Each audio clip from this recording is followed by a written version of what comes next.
Aujourd'hui, j'aimerais vous parler de la personne la plus importante à mes yeux. De la personne qui se sacrifie pour que je sois heureux.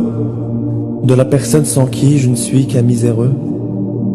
De la personne qui m'aime plus qu'elle ne s'aime. Elle est un cadeau de Dieu, une grâce, que dis-je, une aubaine, venue tout droit du paradis dont elle sera toujours la reine.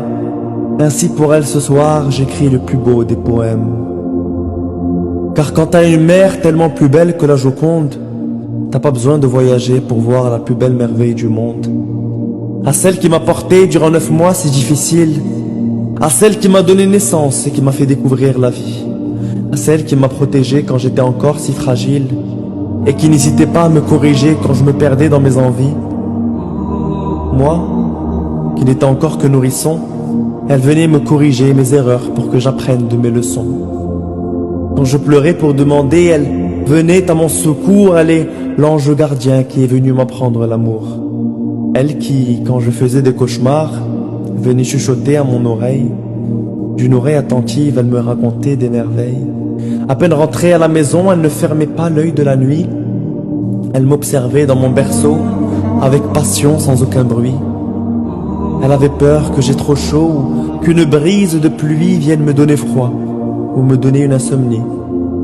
Et à mesure que je grandis, sa voix, son sourire et sa présence ont peu à peu donné à ma vie un sens. Mais à mesure qu'elle vieillit, moins je lui donne de l'importance. Alors j'étudie, je sors avec mes amis, je ne rentre qu'après minuit et je l'oublie. Mais elle reste là, toute la nuit. Victime d'une insomnie, incapable de fermer l'œil sans me voir dans mon lit. Elle n'allait s'endormir, je crois, seulement qu'après je me sois endormi. Alors elle restait là à mes côtés pour me bercer toute la nuit, moi qui n'étais encore qu'un enfant un peu étourdi. Il m'arrivait pourtant d'entrevoir sous ses pieds quelques douces rivières du paradis.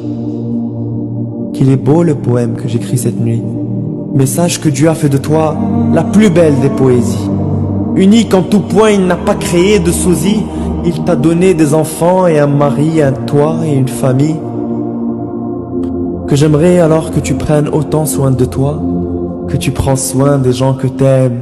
Mais tu penses toujours à moi avant de penser à toi-même.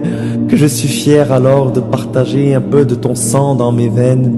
Et si ma femme est une princesse, alors ma mère est une reine. Sa joie de vivre au quotidien nous fait oublier nos peines. Pure et authentique, elle dit ce qu'elle pense et sans gêne. Un peu folle et lunatique, c'est son côté marocaine. Dans la cité d'Adam et Ève, les anges sont unanimes. Ta place est parmi eux, avec ou sans régime. Car comme un soleil, ton sourire allume en nous tous les merveilles d'un éclat de lune.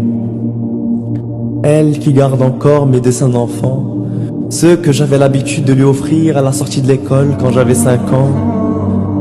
Je dessinais ma petite maison en dessous d'un arc-en-ciel et je rajoutais quelques fleurs et un soleil artificiel. Et même si parfois il pleut dehors d'une pluie torrentielle, sache que tu seras toujours au chaud dans ses bras plus sucrés que le miel. Et quand la vie est amère par moments, rappelle-toi que ta mère est toujours ton médicament. Alors prends soin d'elle à chaque instant et n'attends pas que l'âge se reflète par moments à travers ses cheveux blancs ou ses courbatures aux ligaments. Car viendra le jour où tu liras son testament et alors, peut-être, tu connaîtras enfin la vraie valeur d'une maman.